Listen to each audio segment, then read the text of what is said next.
Bonjour Mona. Bonjour Marco. Alors je suis très heureux de reprendre avec toi le fil de notre discussion concernant les rapports entre les découvertes de la science et les premiers chapitres de la Bible. Ne crois-tu pas finalement qu'il y a conflit entre la science et la foi parce que les chrétiens justement ont ce sentiment que le corps scientifique est hostile à la foi chrétienne? C'est vrai que certains scientifiques utilisent malhonnêtement la science, j'allais dire, pour défendre un peu leurs options métaphysiques, philosophiques, religieuses, voire même certains directement contre le christianisme, ça existe. Mais comme on va le voir tout à l'heure, c'est pas une majorité d'entre eux. Et puis souvent aussi, ce sont des journalistes ou des philosophes qui s'accaparent les résultats de la science pour en tirer des interprétations qui n'ont rien à voir finalement avec ce que la science est véritablement capable de démontrer, ou ce qu'elle démontre véritablement. Donc, même si on peut avoir cette impression-là, c'est une impression qui est fausse. Ce serait faux de croire que l'ensemble de la communauté scientifique, en fait, est athée par définition. Dans le journal Nature, je ne sais pas si tu connais ce journal, c'est un des journaux scientifiques les plus reconnus dans le monde entier. Eh bien, il y a quelques années, un journaliste a voulu faire une enquête justement en ce qui concerne les croyances religieuses des chercheurs. Et donc il a interrogé, je crois, à peu près 1000 scientifiques américains, donc des chercheurs reconnus dans leur domaine, et il leur a posé une question précise. Il leur a demandé de répondre à la question suivante. Je crois en un Dieu qui est en contact intellectuel et affectif avec les hommes, c'est-à-dire un Dieu que l'on peut prier dans l'attente d'une réponse. Par réponse, je veux parler d'une réponse plus que subjective, ou d'un effet psychologique de la prière. Donc là, tu vois que déjà, dans la façon de poser la question, il fallait répondre par oui ou par non. Et on voit déjà que la définition de Dieu qui est sous-entendue par cette question, c'est pas un vague Dieu impersonnel, c'est vraiment un Dieu qui répond à la prière de façon concrète, de façon réelle, dans le vécu des personnes. Et les résultats de ce sondage en ont étonné plus d'un. Parce que 40% des participants ont répondu « oui, je crois » dans une telle affirmation, 45% ont répondu « non » et 15% n'avaient pas d'avis définitif sur cette question. Et donc, en fait, ce sondage, c'était le remake d'un sondage qui avait été fait 80 années plus tôt. Et 80 années plus tôt, si tu veux, alors que l'immense majorité de la société était ou se disait croyante, on était étonné que seulement 40% des participants, des scientifiques interrogés, croient en Dieu. Et 80 années plus tard, la surprise en fait a été de constater que ce pourcentage n'avait pas changé et que toujours 40% des scientifiques interrogés continuaient de croire en un Dieu personnel tel que le Dieu du christianisme. Donc historiquement, d'après ce que tu nous dis, c'est que il y a bien sûr des tensions entre la science et la foi, mais aussi il y a beaucoup de chrétiens qui ont contribué au progrès de la science, qui ont été et qui sont toujours aujourd'hui de très grands savants et reconnus en fait par le corps scientifique. Mais la science peut-elle donc tout démontrer ? Et si on ne peut pas démontrer quelque chose par la méthode scientifique, cela a-t-il une quelconque valeur ?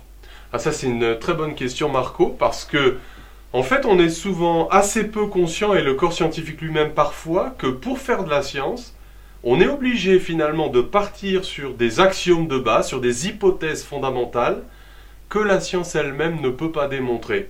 Comme ? Je vais te les annoncer tout de suite, mais ce qui déjà aussi nous prouve que la science finalement n'est pas la preuve ultime de tout, puisqu'elle repose elle-même sur des principes indémontrables. Alors, voilà quelques principes par exemple sur lesquels repose la science et qu'on ne peut pas démontrer.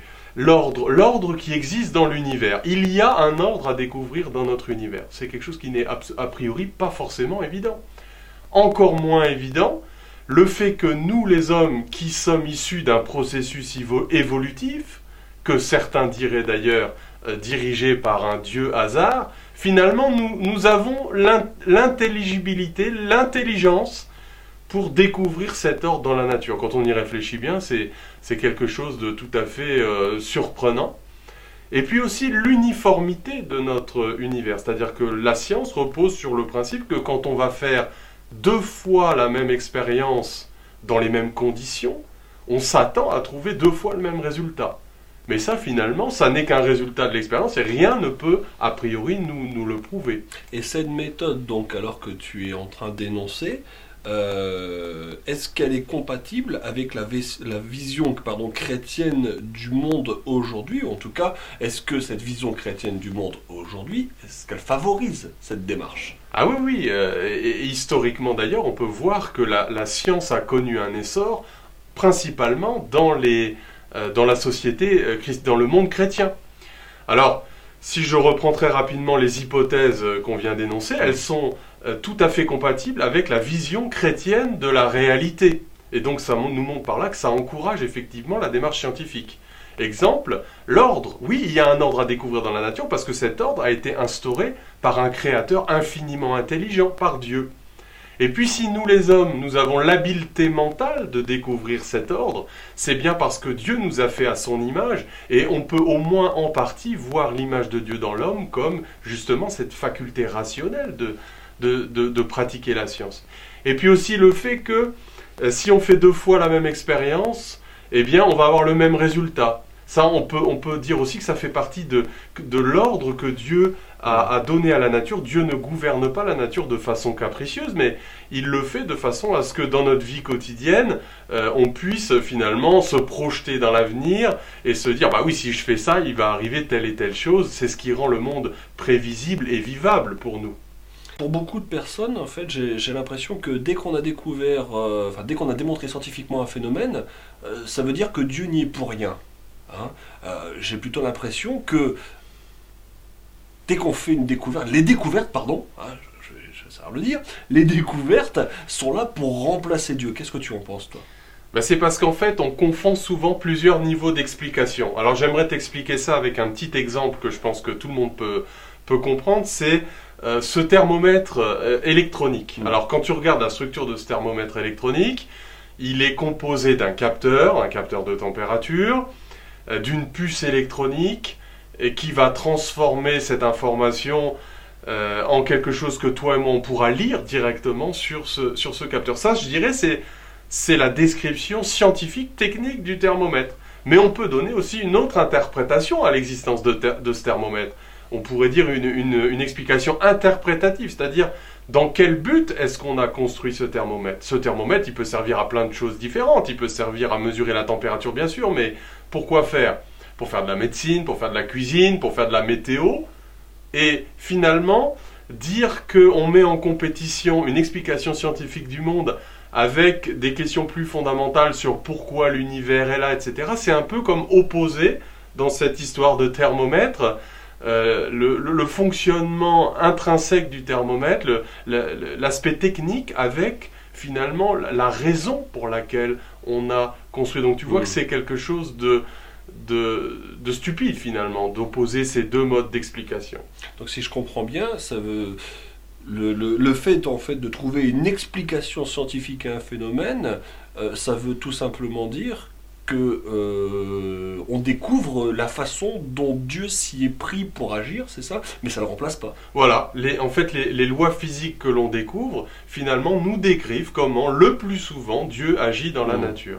Mais si tu veux, le problème, c'est que quand, en tant que scientifique ou en tant que chercheur, on étudie un problème sous un certain angle, on a tendance à tout interpréter à partir de cet angle-là et à voir la réalité uniquement au travers de ce prisme. Ça porte un nom un peu technique, ça s'appelle le réductionnisme. Le réductionnisme, c'est réduire un problème à un aspect des choses. Tu vois qu'une situation, on peut souvent l'interpréter de façon historique, politique, psychologique, physique, chimique, biologique, spirituelle même. Et c'est stupide en fait finalement de chercher à opposer ces différentes visions de la réalité, ces différentes facettes de la réalité.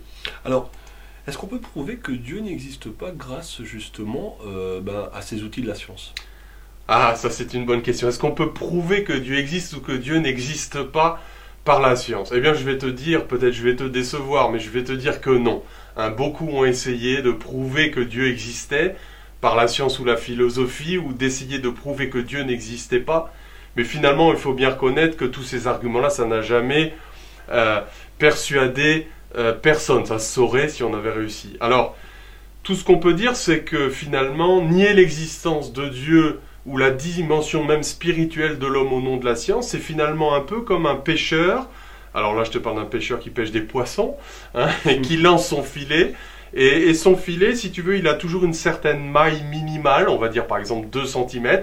Il ramène son filet et il a pris que des poissons qui font plus que 2 cm. Et puis à partir de là, il va dire ah ben non, mais dans la mer, il n'existe pas de poissons plus petits que 2 cm, parce qu'il ne les a pas eus. C'est stupide, c'est juste que tu n'avais pas le filet pour pouvoir les attraper. Tu vois. C'est un peu la même chose avec la science. Un filet projeté sur la réalité, mais qui ne peut pas englober par sa méthode tous les aspects de la réalité. Alors, Benoît, une question peut-être un peu personnelle. Toi, en tant que chrétien et scientifique, est-ce que tu crois au miracle ? Ah oui, j'y crois. En tant que chrétien, un chrétien croit forcément au miracle. Et le plus grand des miracles, évidemment, c'est la venue du Christ incarné sur la terre, la naissance virginale du Christ, par exemple, ou sa mort et sa résurrection. La résurrection du Christ est le plus grand des miracles auxquels tous les chrétiens croient. Bien sûr, j'y crois. Alors, une question, les miracles violent-ils les lois scientifiques ?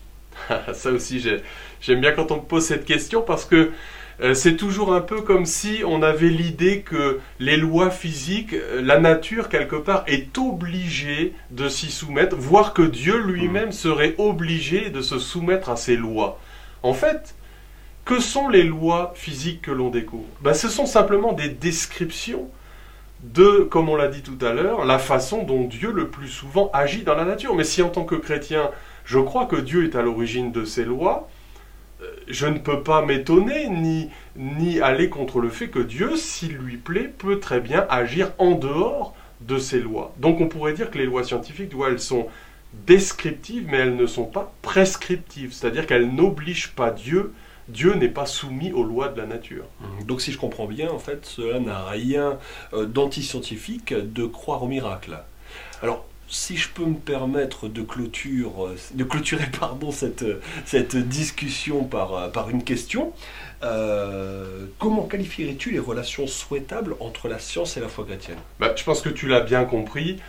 Pour le chrétien et le scientifique, la science et la foi sont complémentaires. Ce sont deux façons, on pourrait dire deux photographies de la réalité prises sous deux angles différents.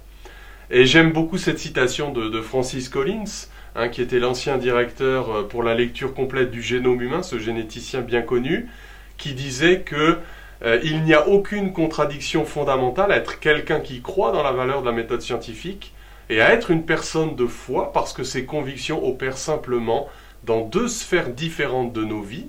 La science explore le monde naturel et la foi le surnaturel. Voilà, il a expliqué là en quelques mots ce que je crois également pour ma part.